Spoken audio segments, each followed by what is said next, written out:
You can find my source in the description. Essential tool in the war on climate change. Satellites. Satellites are one of the most important tools scientists use today to study climate change. The European Space Agency Sentinel satellites have the capacity to measure the rate of ice at the poles, disappearing forests, rising water, heat and salinity levels of seas and oceans, and even the amount of greenhouse gas released from major cities. The European Space Agency today has 7 Sentinel satellites orbiting the Earth. Data from these satellites is being evaluated at the Earth Observation Center in Rome, the capital of Italy. Mike Ross, head of the Science Strategy Department of the Earth Observation Center, notes the Sentinel-2A and Sentinel-2B satellites rotate on the same orbit and thus collect the data by traveling the entire Earth's surface in just 5 days. According to Ross, frequent and continuous data collection by satellites is great importance to decision makers in terms of important information and clues on issues such as what is changing very quickly, what application humanity should give up. Joseph H. Baker, director of the Earth Observation Center, notes that the recent data from satellites show that the carbon dioxide rate is rising more than ever before. H. Baker, who has taken advantage of the last 800,000 years of time map, says that values have always remained below the ratio of 300 per million and reached a ratio of 400 per million in the last century. In the last 100 years, the rate of carbon dioxide has risen significantly in line with the movement of humanity, says H. Baker. Natural wonder Camargue in danger of extinction. The Camargue in the south of France in a region known for its wild nature. But rising seawater caused by climate change is putting the region in the danger of flooding.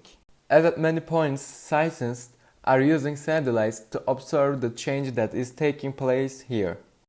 A sea barrier was established off the coast of the Camargue in the 1980s, stopped rising waters in the Mediterranean, but the barrier did not achieve its goal. At the time, water levels were advancing by several millimeters each year.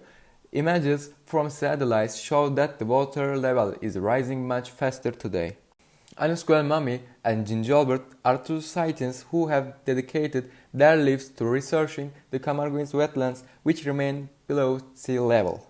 The region has faced recent drought problems in the last 2 years, and in the last 20 years, the average temperature in the region has risen by 1 degree. The change is notable, if not immediately noticeable.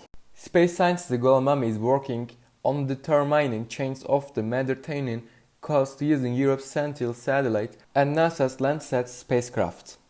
Their findings suggest that the Camargue coast has receded as much as 200 meters in the last 30 years. Guelmami points out the satellite data shows the station is more serious than thought. Figures from altimeter satellites in recent years, which allow us to measure sea level, reveal that waters are rising much faster than previously obtained data shows.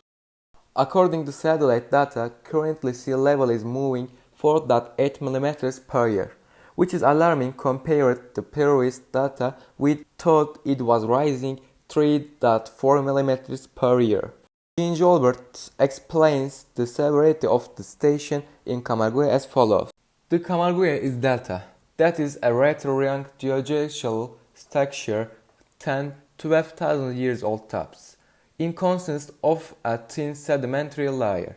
These sediments continue to form a compacted ground under their own weights. So the Camargue sinks by about 1 mm each year, and at the same time sea levels are rising. By the end of the century, the sea level can rise by 1 meter or even 2 meters. If you think the Camargue is under 1 meter of water, you can guess what the consequence will be. Camargue is just one of the consequences of global warming. Global sea level has risen by about 25 centimeters since 1900. Sea levels are expected to rise much faster in the coming years.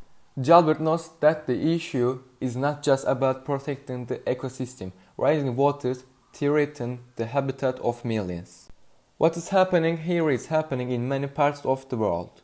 We need to see tens of thousands of people in the Camargue affected by this change. In France, 740,000 hectares of land and 300,000 buildings are 1 meter below the sea level. On a global scale, 370 million people living no more than 5 meters above sea level. 136 major cities including New York, Tokyo, and Lagos are at the sea level. We are going to face huge problems and we don't have the facilities to protect all of these areas.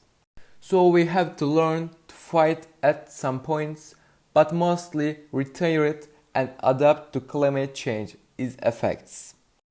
Don't forget to subscribe and like. The source I use can be found in the description.